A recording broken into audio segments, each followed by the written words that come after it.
गीता की ये अद्भुत कथा एक अंधे आदमी की जिज्ञासा से शुरू होती है। असल में इस जगत में सारी कथाएं बंद हो जाएं अगर अंधा आदमी न हो। इस जीवन की सारी कथाएं अंधे आदमी की जिज्ञासा से शुरू होती हैं। अंधा आदमी भी देखना चाहता है उसे जो उसे दिखाई नहीं पड़ता है। बहरा भी सुनना चाहता है उसे जो उसे सुनाई नहीं पड़ता है। सारी इंद्रियां भी खो जाएं तो भी मन के भीतर छिपी हुई वृत्तियों का कोई विनाश नहीं होता है। तो पहली बात तो आपसे ये कहना चाहूंगा कि स्मरण रखें, धृतराष्ट्र अंधे हैं, लेकिन युद्ध के मैदान पर क्या हो रहा है, मीलों दूर बैठे उनका मन उसके लिए उत्सुक, जानने को पीड़ित, जानने को आतुर है। दूसरी बात ये भी स्मरण रखें कि अंधे धृतराष्ट्र के 100 पुत्र हैं, लेकिन अंधे व्यक्तित्व की संतति आंख वाली नहीं हो सकती है, भला ऊपर से आंखें दिखाई पड़ती हूं। अंधे व्यक्ति से जो जन्म पाता है, और शायद अंधे व्यक्तियों से ही लोग जन्म पाते हैं, तो भला ऊपर की आंख हो, भीतर की आंख पानी कठिन है, ये दूसरी बात भी समझ लेनी जरूरी है। धृतराष्ट्र से जन्मे हुए 100 पुत्र सब तरह से अंधा व्यवहार कर रहे थे। आंखें उनके पास थीं, लेकिन भीतर की आंख नहीं थी। अंधे से अंधापन ही पैदा हो सकता है।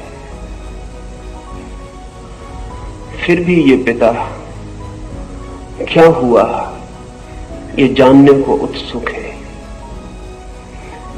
तीसरी बात ये भी ध्यान रख लेनी जरूरी है कि धृतराष्ट्र कहते हैं धर्म के उस कुरुक्षेत्र में युद्ध के लिए इकट्ठे हुए। जिस दिन धर्म के क्षेत्र में युद्ध के लिए इकट्ठा होना पड़े, उस दिन धर्म क्षेत्र बचता नहीं है। और जिस दिन धर्म के क्षेत्र में भी लड़ना पड़े, उस दिन धर्म के भी बचने की संभावना समाप्त हो जाती। रहा होगा वो धर्म क्षेत्र, था नहीं। रहा होगा कभी, पर आज तो वहां एक दूसरे को काटने को आतुर सब लोग इकट्ठे हुए थे। ये प्रारंभ भी अद्भुत है। ये इसलिए भी अद्भुत है कि अधर्म क्षेत्रों में क्या होता होगा उसका हिसाब लगाना मुश्किल है। धर्म क्षेत्र में क्या होता है वो धृतराष्ट्र संजय से पूछते हैं कि वहां युद्ध के लिए आतुर मेरे पुत्र और उनके विरोधियों ने क्या किया है, क्या कर रहे हैं, वो मैं जानना चाहता हूं। धर्म का क्षेत्र पृथ्वी पर शायद बन नहीं पाया अब तक, क्योंकि धर्म क्षेत्र बनेगा तो युद्ध की संभावना समाप्त हो जानी चाहिए। युद्ध की संभावना बनी ही है और धर्म क्षेत्र भी युद्धरत हो जाता है, तो हम अधर्म को क्या दोष दें, क्या निंदा करें। सच तो यह है कि अधर्म के क्षेत्रों में शायद कम युद्ध हुए हैं, धर्म के क्षेत्रों में ज्यादा युद्ध हुए हैं।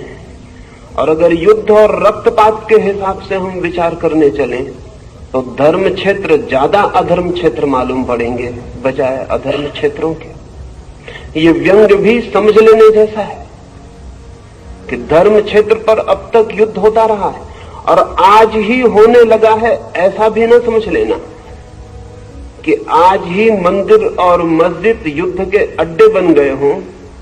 हजारों साल पहले जब हम कहें कि बहुत भले लोग थे पृथ्वी पर, और कृष्ण जैसा अद्भुत आदमी मौजूद था, तब भी कुरुक्षेत्र के धर्म क्षेत्र पर लोग लड़ने को ही इकट्ठा हुए थे।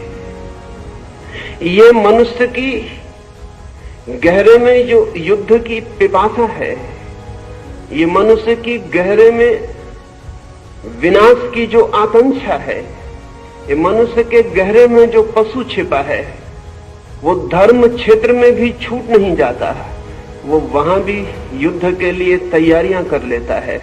इसे स्मरण रखने के लिए उपयोगी है। और ये भी कि जब धर्म की आड़ मिल जाए लड़ने को, तो लड़ना और भी खतरनाक हो जाता है, क्योंकि तब जस्टिफिकेशन, तब न्याय युक्त भी मालूम होने लगता है। तो ये अंधे धृतराष्ट्र ने जो जिज्ञासा की है, उससे ये धर्म ग्रंथ शुरू होता है। सभी धर्म ग्रंथ अंधे आदमी की जिज्ञासा से शुरू होते हैं। जिस दिन दुनिया में अंधे आदमी न होंगे, उस दिन धर्म ग्रंथ की कोई जरूरत भी नहीं रह जाती। वो अंधा ही जिज्ञासा कर रहा है।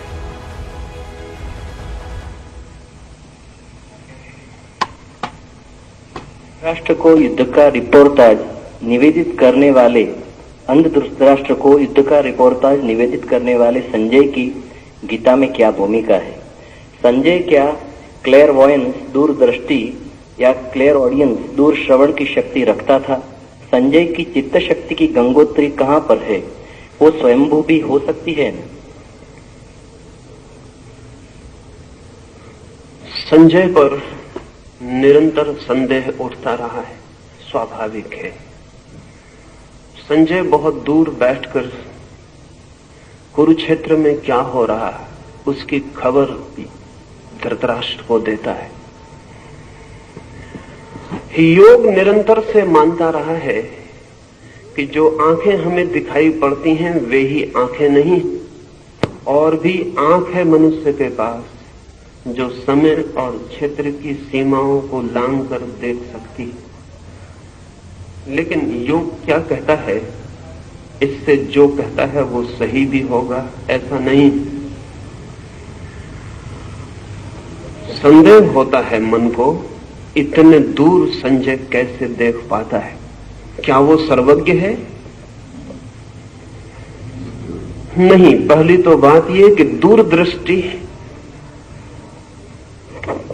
क्लेयरवॉयंस कोई बहुत बड़ी शक्ति नहीं है। सर्वज्ञ से उसका कोई संबंध नहीं है। बड़ी छोटी शक्ति है, और कोई भी व्यक्ति चाहे तो थोड़े ही श्रम से विकसित कर सकता है। और कभी तो ऐसा भी होता है कि प्रकृति की किसी भूल चूक से वो शक्ति किसी व्यक्ति को सहज भी विकसित हो जाती। एक व्यक्ति है अमेरिका में अभी मौजूद, नाम है टेड सीरियो।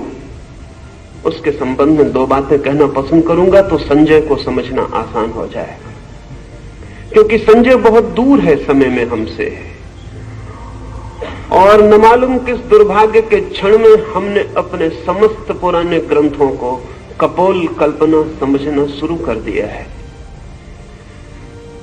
इसलिए संजय को छोड़ें। अमेरिका में आज जिंदा आदमी है एक टेड सीरियो, जो कि कितने ही हजार मील की दूर पर कुछ भी देखने में समर्थ है। न केवल देखने में, बल्कि उसकी आंख उस चित्र को पकड़ने में भी समर्थ है। हम यहां बैठकर ये जो चर्चा कर रहे हैं, न्यूयॉर्क में बैठा हुआ टेड सीरियो अगर कहा जाए कि अहमदाबाद में इस मैदान पर क्या हो रहा है, तो वो 5 मिनट आंख बंद करके बैठा रहेगा, फिर आंख खोलेगा और उसकी आंख में आप सबकी बैठी हुई तस्वीर उसकी आंख में दूसरे देख सकते हैं, और उसकी आंख में जो तस्वीर बन रही उसका कैमरा फोटो भी ले सकता है। हजारों फोटो लिए गए हैं, हजारों चित्र लिए गए हैं, और टेड सीरियो की आंख कितनी ही दूरी पर किसी भी तरह के चित्र को पकड़ने में समर्थ है। न केवल देखने में बल्कि चित्र को पकड़ने में भी। टेड सीरियो की घटना ने दो बातें साफ कर दी हैं। एक तो संजय कोई सर्वज्ञ नहीं है, क्योंकि टेड सीरियो बहुत साधारण आदमी है, कोई आत्मज्ञानी नहीं है। टेड सीरियो को आत्मा का कोई भी पता नहीं है। टेड सीरियो की जिंदगी में साधुता का कोई भी नाम नहीं है, लेकिन टेड सीरियो के पास एक शक्ति है, वो दूर देखने की विशेष है शक्ति। कुछ दिनों पहले स्कैंडिनेविया में एक व्यक्ति किसी दुर्घटना में जमीन पर गिर गया कार से, उसके सिर को चोट लग गई और अस्पताल में जब होश में आया तो बहुत मुश्किल में पड़ा। उसके कान में कोई जैसे गीत गा रहा हो ऐसा सुनाई पड़ने लगा। उसने समझा कि शायद मेरा दिमाग खराब तो नहीं हो गया, लेकिन 1 या 2 दिन के भीतर स्पष्ट सब साफ होने लगा। और तब तो यह भी साफ हुआ कि 10 मील के भीतर जो रेडियो स्टेशन था, उसके कान ने उस रेडियो स्टेशन को पकड़ना शुरू कर दिया। फिर उसके कान का सारा अध्ययन किया गया और पता चला उसके कान में कोई भी विशेषता नहीं है, लेकिन चोट लगने से कान में छुपी कोई शक्ति सक्रिय हो गई है। ऑपरेशन करना पड़ा, क्योंकि अगर 24 घंटे ऑन ऑफ करने का तो कोई उपाय नहीं था। अगर उसे कोई स्टेशन सुनाई पड़ने लगे तो वो आदमी पागल ही हो जाए। पिछले 2 वर्ष पहले इंग्लैंड में एक महिला को दिन में ही आकाश के तारे दिखाई पड़ने शुरू हो गए। वो भी एक दुर्घटना में ही हुआ, छत से गिर पड़ी और दिन में आकाश के तारे दिखाई पड़ने शुरू हो गए। तारे तो दिन में भी आकाश में होते हैं, कहीं चले नहीं जाते, सिर्फ सूर्य के प्रकाश के कारण ढक जाते हैं, रात फिर उगड़ जाते हैं प्रकाश हट जाने से। लेकिन आंखें अगर सूर्य के प्रकाश को पार करके देख पाए तो दिन में भी तारों को देख सकती। उस स्त्री की भी आंख का ऑपरेशन ही करना पड़ा। ये मैं इसलिए कह रहा हूं कि आंख में भी शक्तियां छिपी हैं जो दिन में आकाश के तारों को देख लें। कान में भी शक्तियां छिपी हैं जो दूर के रेडियो स्टेशन से विस्तारित ध्वनियों को पकड़ लें। आंख में भी शक्तियां छिपी हैं जो समय और क्षेत्र की सीमाओं को पार करके देख लें, लेकिन अध्यात्म से इनका कोई बहुत संबंध नहीं है। तो संजय कोई बहुत आध्यात्मिक व्यक्ति हो ऐसा नहीं है। संजय विशिष्ट व्यक्ति जरूर है। वो दूर युद्ध के मैदान पर जो हो रहा है उसे देख पा रहा है, और संजय को इस शक्ति के कारण कोई परमात्मा, कोई सत्य की उपलब्धि हो गई हो ऐसा भी नहीं है।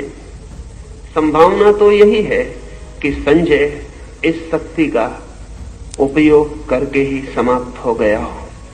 अक्सर ऐसा होता है, विशेष शक्तियां व्यक्ति को बुरी तरह भटका देती हैं।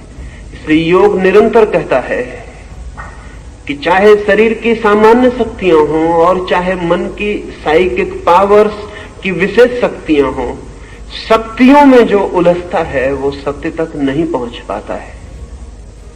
पर यह संभव है। और इधर पिछले 100 वर्षों में पश्चिम में साइकिकल रिसर्च ने बहुत काम किया है, और अब किसी आदमी को संजय पर संदेह करने का कोई कारण वैज्ञानिक आधार पर भी नहीं रह गया है। और ऐसा ही नहीं कि अमेरिका जैसे धर्म को स्वीकार करने वाले देश में ऐसा हो रहा हो, रूस के भी मनोवैज्ञानिक मनुष्य की अनंत शक्तियों का स्वीकार निरंतर करते चले जा रहे हैं। और अभी चांद पर जाने की घटना के कारण रूस और अमेरिका के सारे मनोवैज्ञानिकों पर एक नया काम आ गया है, और वो ये है कि यंत्रों पर बहुत भरोसा नहीं किया जा सकता। और जब हम अंतरिक्ष की यात्रा पर पृथ्वी के वासियों को भेजेंगे, हम उन्हें गहन खतरे में भेज रहे हैं, और अगर यंत्र जरा भी बिगड़ जाएं तो उनसे हमारे संबंध सदा के लिए टूट जाएंगे, और फिर हम कभी पता भी नहीं लगा सकेंगे कि वे यात्री कहां खो गए। वे जीवित नहीं, वे किस अनंत में भटक गए हम उनका कोई भी पता न लगा सकेंगे। इसलिए एक सब्स्टिट्यूट, एक परिपूरक व्यवस्था की तरह दूर से बिना यंत्र के देखा जा सके, सुना जा सके, खबर भेजी जा सके, इसके लिए रूस और अमेरिका की दोनों की वैज्ञानिक प्रयोगशालाएं अति आतुर हैं। और बहुत देर न होगी कि रूस और अमेरिका दोनों के पास संजय होंगे, हमारे पास नहीं होंगे। संजय कोई बहुत आध्यात्मिक व्यक्ति नहीं है, लेकिन संजय के पास एक विशेष शक्ति है जो हम सबके पास भी है और विकसित हो सकती है।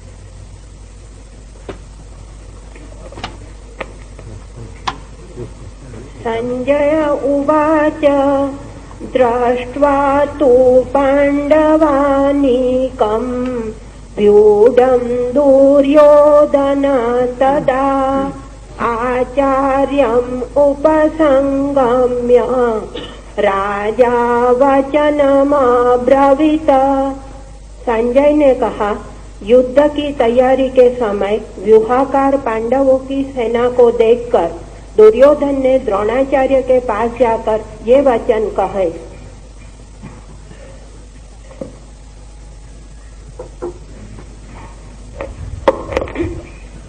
पश्यैतां पाण्डुपुत्राणाम्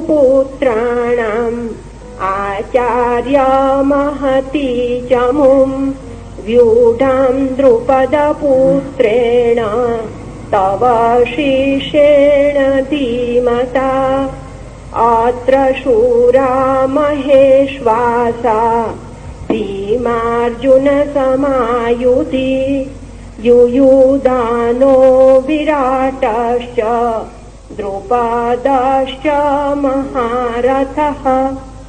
हे आचार्य, आपके तीक्ष्ण बुद्धि शिष्य धृष्टद्युम्न द्वारा शकट, पद्म आदि व्यूहाकार से रची गई पांडवों की इस विशाल सेना को देखिए।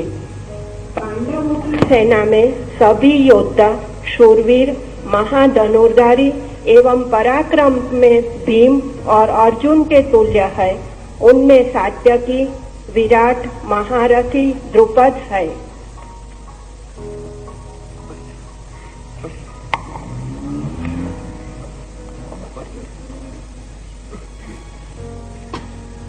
दृष्टकेतुष्टकीतानः काशीराजश्च वीर्यवान् पुरुजित् कुन्तिभोजश्च शैव्यश्च नरपुंगवः। बलवान दृष्टकेतु, चेकितान और काशीराज तथा नरश्रेष्ठ पुरुजित, कुंतीभोज और शैव्य। युधामन्युश्च विक्रांत उत्तमौजाश्च वीर्यवान् सौभद्रो द्रौपदेयाश्च सर्व एव महारथः। अस्माकं तु विशिष्टाये तान्निबोध द्विजोत्तम नायका मम सैन्यस्यं संज्ञार्थं तान् ब्रवीमि ते। पराक्रमशाली युधामन्यु, उत्तमौजा, वीर्यवान सुभद्रा का पुत्र अभिमन्यु और प्रतिबिंध्य आदि द्रौपदी के पुत्र, ये सभी महारथी हैं। हे आचार्यवर, हम लोगों के मध्य में बल, पौरुष, पराक्रम आदि से उत्कृष्ट जो मेरी सेना के नायक है, उन्हें आपके परिज्ञान के लिए मैं आपसे कहता हूँ,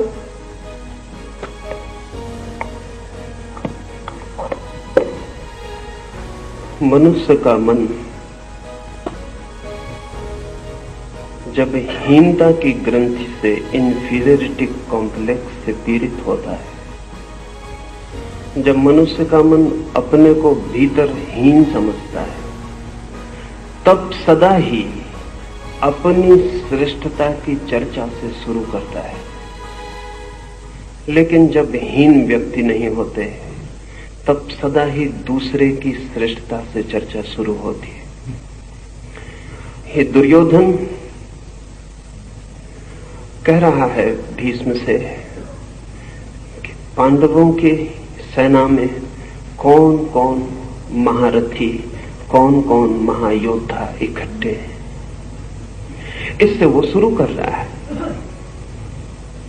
ये बड़ी प्रतीक की, बड़ी सिंबॉलिक बात है। साधारणतः शत्रु की प्रशंसा से बात शुरू नहीं होती, साधारणतः शत्रु की निंदा से बात शुरू होती। साधारणतः शत्रु के साथ अपनी प्रशंसा से बात शुरू होती है। शत्रु की सेना में कौन कौन महावीर इकट्ठे हैं, दुर्योधन उनसे बात शुरू कर रहा है। दुर्योधन कैसा भी व्यक्ति हो, इंफीरियरिटी कॉम्प्लेक्स से पीड़ित व्यक्ति नहीं है, हीनता की ग्रंथि से पीड़ित व्यक्ति नहीं है। और ये बड़े मजे की बात है कि अच्छा आदमी भी अगर हीनता की ग्रंथि से पीड़ित हो तो उस बुरे आदमी से बदतर होता है जो हीनता की ग्रंथि से पीड़ित नहीं है।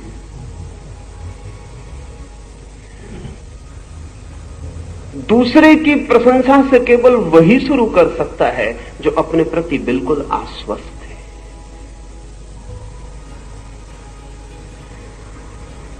ये एक बुनियादी अंतर सदियों में पड़ा है। बुरे आदमी पहले भी थे, अच्छे आदमी पहले भी थे। ऐसा नहीं है कि आज बुरे आदमी बढ़ गए हैं और अच्छे आदमी कम हो गए हैं। आज भी बुरे आदमी उतने ही हैं, अच्छे आदमी उतने ही हैं। अंतर क्या पड़ा है? निरंतर धर्म का विचार करने वाले लोग ऐसा प्रचार करते रहते हैं कि पहले लोग अच्छे थे और अब लोग बुरे हो गए हैं। ऐसी उनकी धारणा मेरे ख्याल में बुनियादी रूप से गलत है। बुरे आदमी सदा थे, अच्छे आदमी सदा थे। अंतर इतना ऊपरी नहीं है, अंतर बहुत भीतरी पड़ा है। बुरा आदमी भी पहले हीनता की ग्रंथि से पीड़ित नहीं था, आज अच्छा आदमी भी हीनता की ग्रंथि से पीड़ित है। ये गहरे में अंतर पड़ा है। आज अच्छे से अच्छा आदमी भी बाहर से ही अच्छा है, भीतर स्वयं भी आश्वस्त नहीं। और ध्यान रहे, जिस आदमी का आश्वासन स्वयं पर नहीं है उसकी अच्छाई टिकने वाली अच्छाई नहीं हो सकती है। बस स्किन डीप होगी, चमड़ी के बराबर गहरी होगी, जरा सा खरोंच दो और उसकी बुराई बाहर आ जाएगी। और जो बुरा आदमी अपनी बुराई के होते हुए भी आश्वस्त है, उसकी बुराई भी किसी दिन बदली जा सकती है, क्योंकि एक बहुत गहरी अच्छाई बुनियाद में खड़ी, वो स्वयं का आश्वासन। इस बात को मैं महत्वपूर्ण मानता हूं कि दुर्योधन जैसा बुरा आदमी एक बहुत ही शुभ ढंग से चर्चा को शुरू कर रहा है। वो विरोधी के गुणों का पहले उल्लेख कर रहा है, फिर पीछे अपनी सेना के महारथियों का उल्लेख करता है।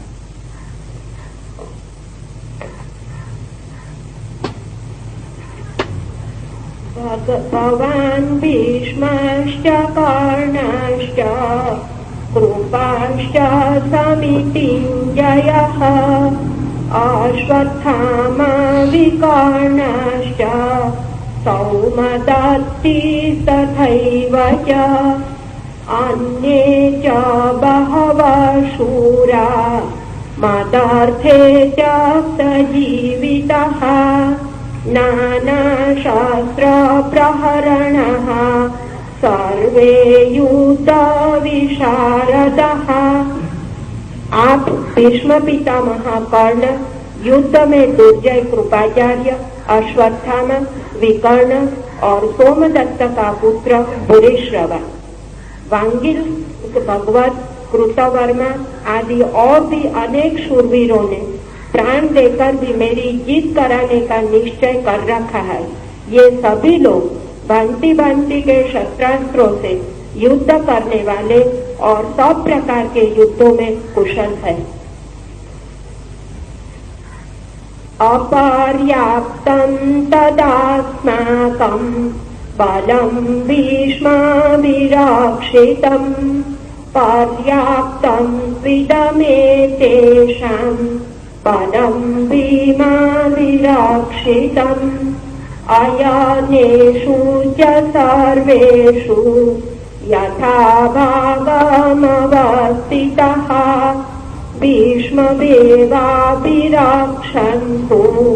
भवन्तः सर्व एव हि।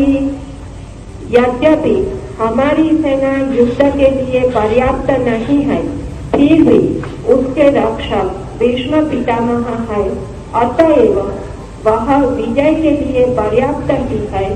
सामने खड़ी पांडवों की सेना युद्ध के लिए पर्याप्त होने पर भी भीमसेन से रक्षित होने के कारण अपर्याप्त ही है।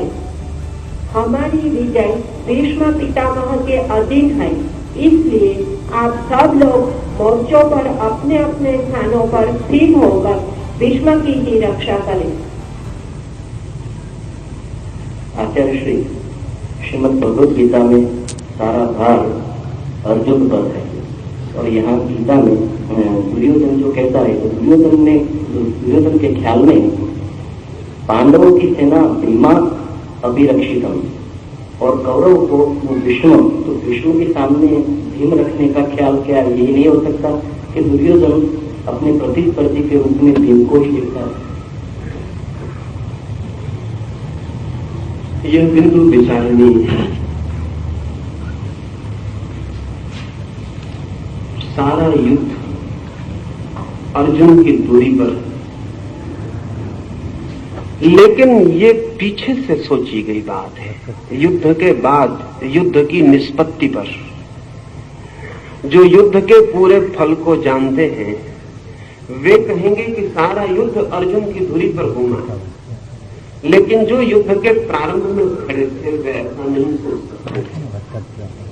दुर्योधन के लिए युद्ध की सारी संभावना भीम से ही पैदा होती थी, उसके कारण थे।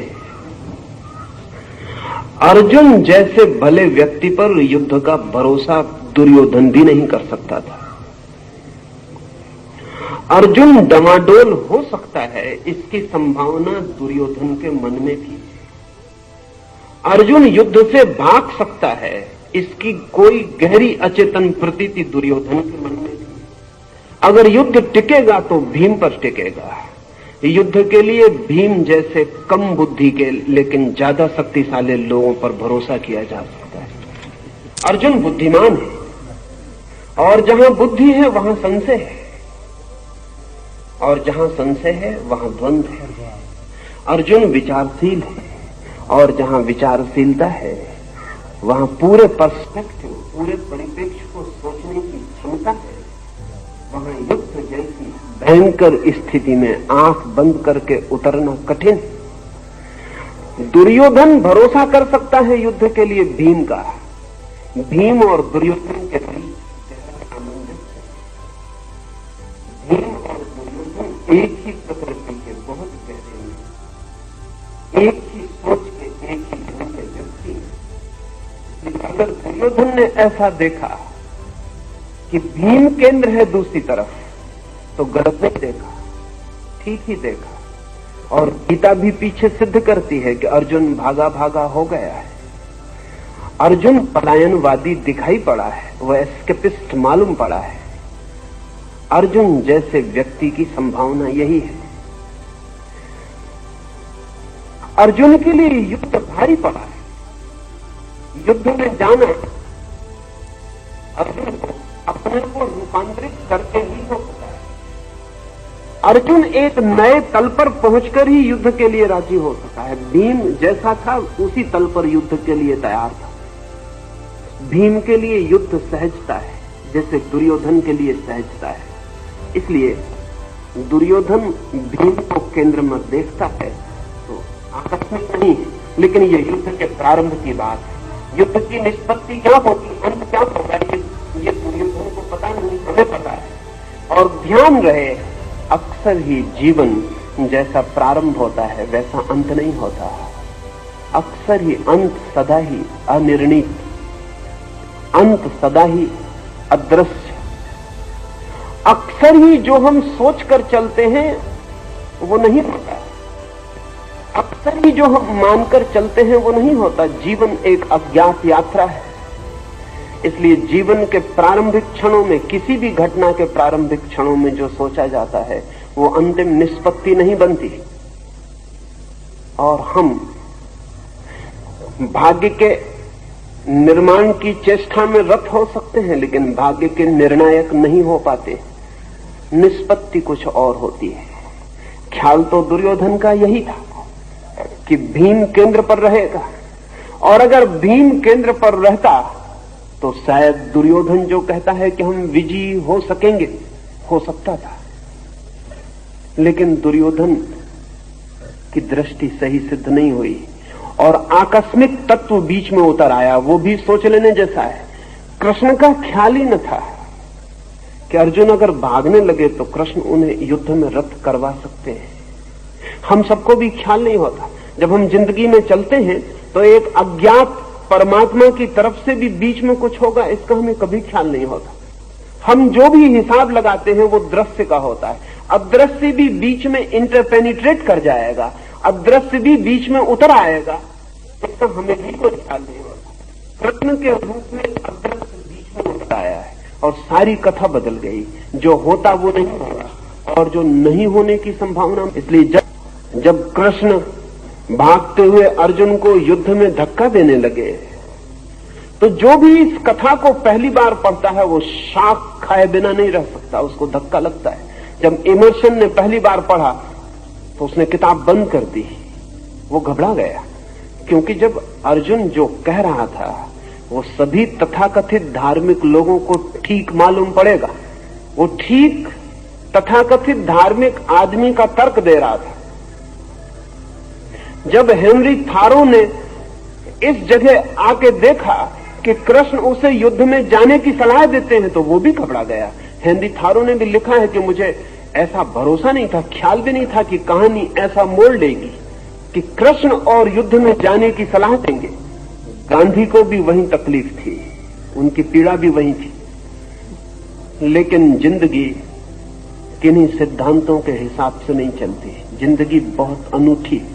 जिंदगी रेल की पटरियों पर दौड़ती नहीं, गंगा की धारा की तरह बहती है। उसके रास्ते पहले से तय नहीं है और जब परमात्मा बीच में आता है तो सब डिस्टर्ब कर देता है। जो भी तैयार था, जो भी आदमी ने निर्मित किया था, जो आदमी की बुद्धि सोचती थी, सब उलटफेर हो जाता है। इसमें बीच में परमात्मा आएगा इस युद्ध में, इसकी दुर्योधन को कभी कल्पना न थी। इसलिए वो जो कह रहा है प्रारंभिक वक्तव्य है, जैसा कि हम सब आदमी जिंदगी के प्रारंभ में जो वक्तव्य देते हैं ऐसे ही होते हैं। बीच में अज्ञात उतरता चलता है और सब कहानी बदलती चलती है। अगर हम जिंदगी के पीछे से लौट कर देखें तो हम कहेंगे जो भी हमने सोचा था वो सब गलत हुआ। जहां सफलता सोची थी वहां असफलता मिली। जो पाना चाहता था वो नहीं पाया जा सका। जिसके मिलने से सुख सोचा था वो मिल गया और दुख पाया, और जिसके मिलने की कभी कामना भी न की थी उसकी झलक मिली और आनंद के झरने फूटे। सब उल्टा हो जाता है। लेकिन इतना बुद्धिमान आदमी जगत में कम है जो निष्पत्ति को पहले ध्यान में ले। हम सब प्रारंभ को ही पहले ध्यान में लेते हैं। काश हम अंत को पहले ध्यान में लें तो जिंदगी की कथा बिल्कुल और हो सकती। लेकिन अगर दुर्योधन अंत को पहले ध्यान में ले ले तो युद्ध नहीं हो सकता। दुर्योधन अंत को ध्यान में नहीं ले सकता, अंत को मानकर चलेगा कि ऐसा होगा। इसलिए वो कह रहा है बार बार कि यद्यपि सेनाएं उस तरफ महान हैं, लेकिन जीत हमारी ही होगी। मेरे योद्धा जीवन देकर भी मुझे जिताने के लिए आतुर है, लेकिन हम अपनी सारी शक्ति भी लगा दें तो भी असत्य जीत नहीं सकता। हम सारा जीवन भी लगा दें तो भी असत्य जीत नहीं सकता। इस निष्पत्ति का दुर्योधन को कोई भी बोध नहीं हो सकता है। और सत्य जो कि हारता हुआ भी मालूम पड़ता हो, अंत में जीत जाता है।